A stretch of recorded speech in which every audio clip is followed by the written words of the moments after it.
We're going to start the topic with road rage and how to handle it, and then who knows where it'll go from there. But before we get into this, let me tell you, we got a gun giveaway going on. It's happening right now. Ends really soon. It's absolutely free. All you got to do is click in the link down below to learn which brand new gun you could win, and then listen to us learn how to use it properly. Tom, road rage in the news. Can you shoot at a bad guy from your moving car?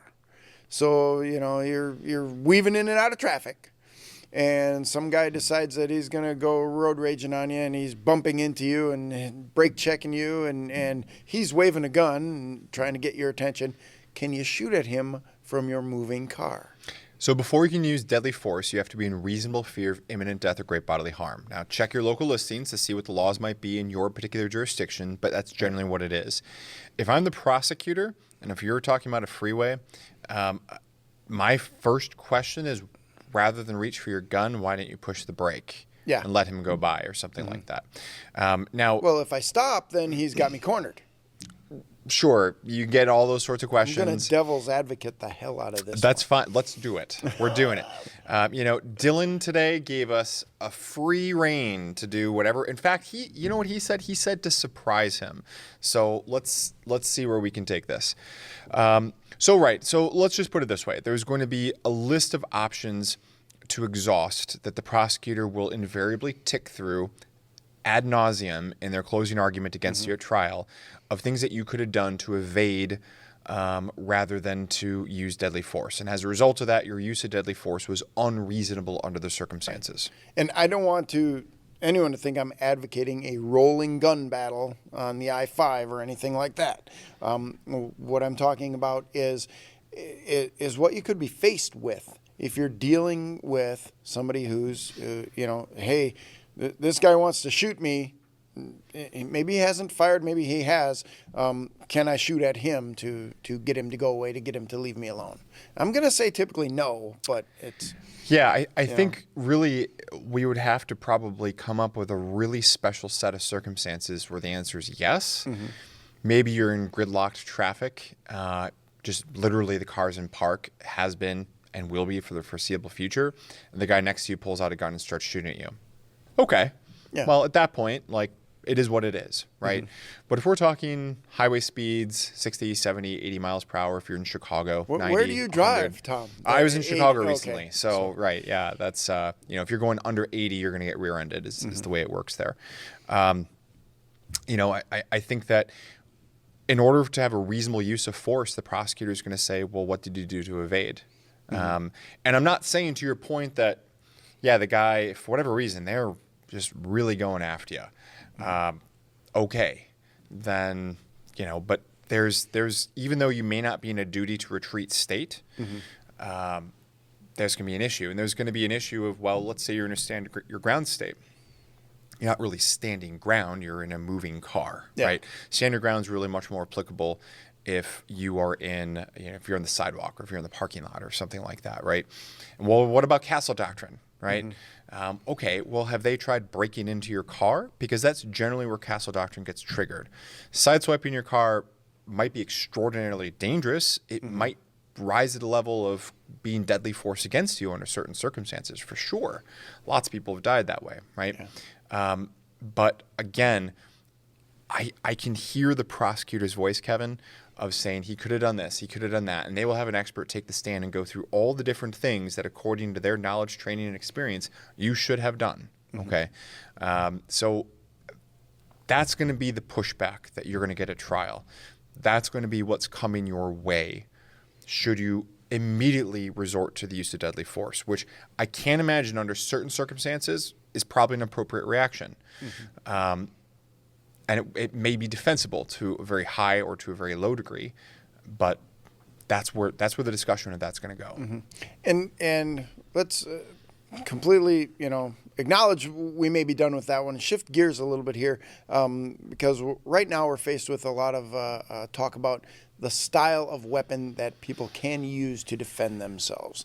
So currently the House has passed 1808 and their assault weapons ban, and I want to let viewers know does the type of weapon that you choose to use to defend yourself have a serious impact in what the prosecutor is going to look at when you're defending yourself? So if you defend yourself, we'll get right to the point. Stop beating around the bush. If you defend yourself or your home with an AR-15, is it going to look differently than if you defended with a Glock 19 or some other pistol? Sure, or ideally like a grandpa's shotgun, preferably with like wood and all that kind of stuff. Yeah. Short answer, yes. They are in many different jurisdictions. They're going to look at that very differently. They are going to treat that differently. Now, keep in mind the law doesn't change, right? So at the end of the day, if you are privileged to use deadly force, you are privileged to use deadly force, and it doesn't matter if that deadly force is emanating from an AR-15, an AK-47,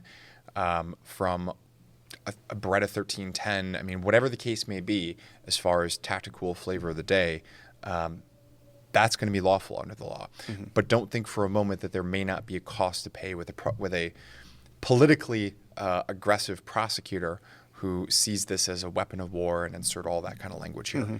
Yeah, you're dealing with their predetermined notions and their biases as those things sort of happen. So rolling on through, same thing. Now we're looking at Supreme Court decisions on firearms permits and who gets to carry a gun and where, and starting to see lots and lots of states, well, 3 or 4, come up with their own version of what they're going to do with gun control laws. California just passed a whole slate of different laws that are happening out there.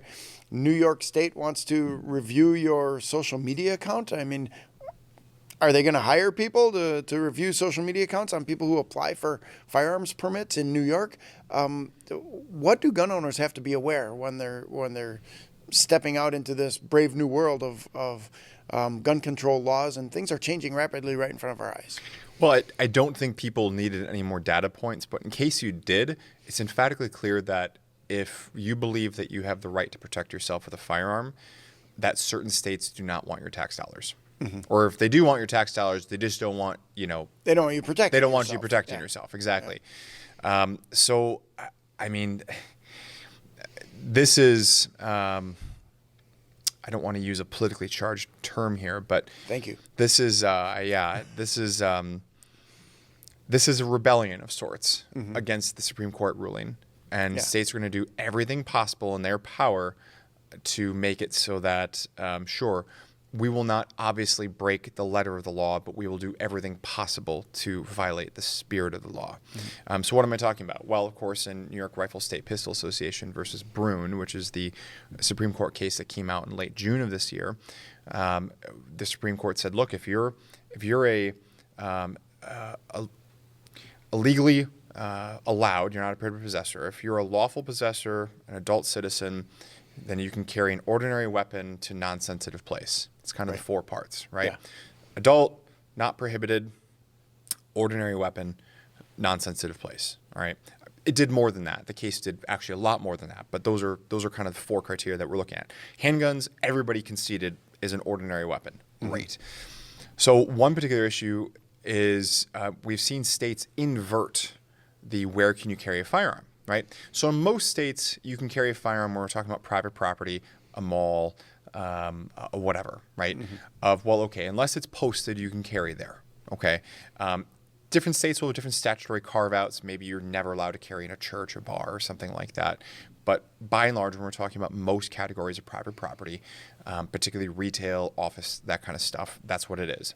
It starts as you can do it unless there's a specific prohibition by signage saying you can't. Well, you can see states start to flip that and say everything starts as illegal unless you opt in, right? Yeah. So you really see just a complete inversion. And I can't help but wonder, what if we did that with other laws, right? Look, free speech isn't allowed here unless somebody specifically posts a sign saying you're allowed to have free speech, right? Fourth Amendment doesn't apply here. If you're here and unless you post a sign telling law enforcement we do not consent to unreasonable searches and seizures, bring it on. Unreasonable searches and seizures, come on in, right? Hey, unless the prison posts something saying this is an Eighth Amendment upheld zone, and there's no unusual or cruel punishment here, I guess you're opted in. So it is such a perverse bastardization of constitutional law to be taking it to the extreme that we're seeing certain states take it to.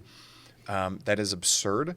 And I'm really worried about not only that trend, but the counter trends it's going to produce, right? Of, well, okay, if this is going to be lawful, if we're allowed to invert everything to this extreme, now let's start to take that line of logic and reasoning and let's see where it travels elsewhere.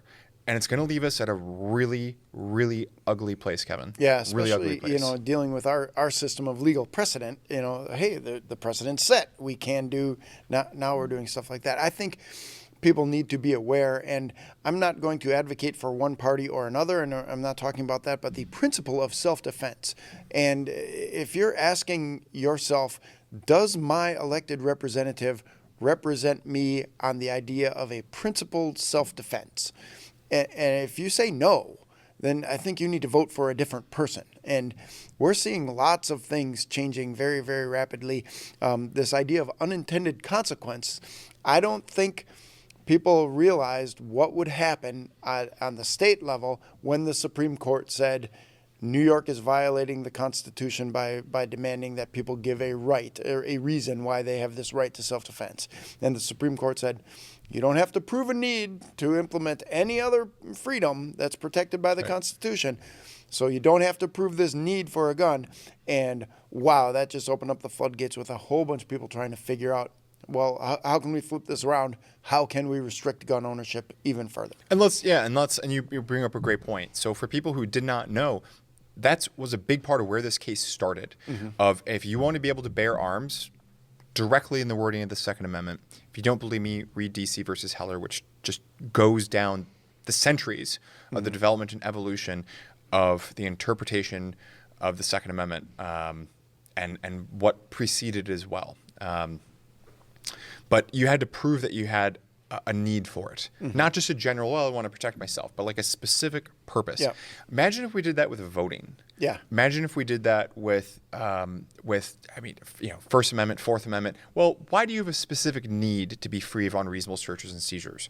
Like, this is an absurd line of legal logic and reasoning, which I think categorically, at best, shows a lack of appreciation and understanding for the Second Amendment, and at worst is something far, far different and really goes to a true dystopian endpoint. Yeah, and I think right now, if you're going to be a gun owner, you better be politically involved, because the anti-gun folks are certainly politically involved.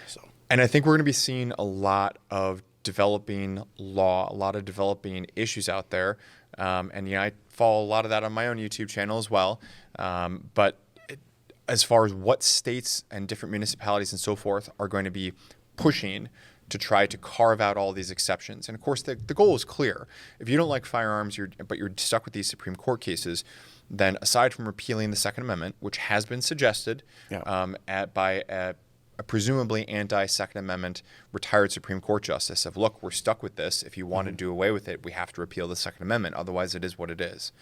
But they're going to try to create enough exceptions so that it swallows the rule. Yeah. And that's really the place where we're going to be going on this. So it's as an attorney, and even setting aside the Second Amendment side to it, but just for somebody who has a depth of appreciation, and I'm not trying to say I'm by any stretch, the people who are at the pinnacle of the profession of knowing all the ins and outs of the Constitution, they've forgotten more than I know. Okay. But nor am I somebody who knows nothing when it comes to the Constitution and the Second Amendment and so forth.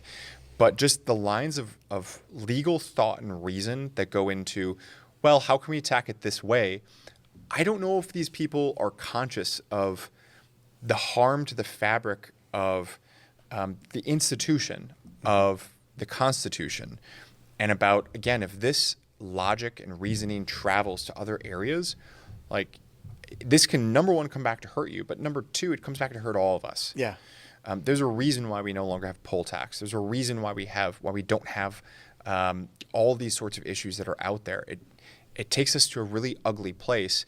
But if you try to create exceptions to the Constitution because you don't like this particular amendment, and those exceptions get upheld, You're going to see some things that you don't like out of that. And I'm not saying that as some sort of threat. I'm saying that as a warning that this is what will happen. Don't let it happen. Well, thanks again, Tom. Always great insight. Love talking to you about these topics. Thanks, Kevin. Want to know when it's legal to draw your gun? Click the video right next to me to reveal a detailed explanation from a former police officer and competitive shooter. Click this video right next to me. You need to analyze every situation as if your life depended on it, because your life will depend on it.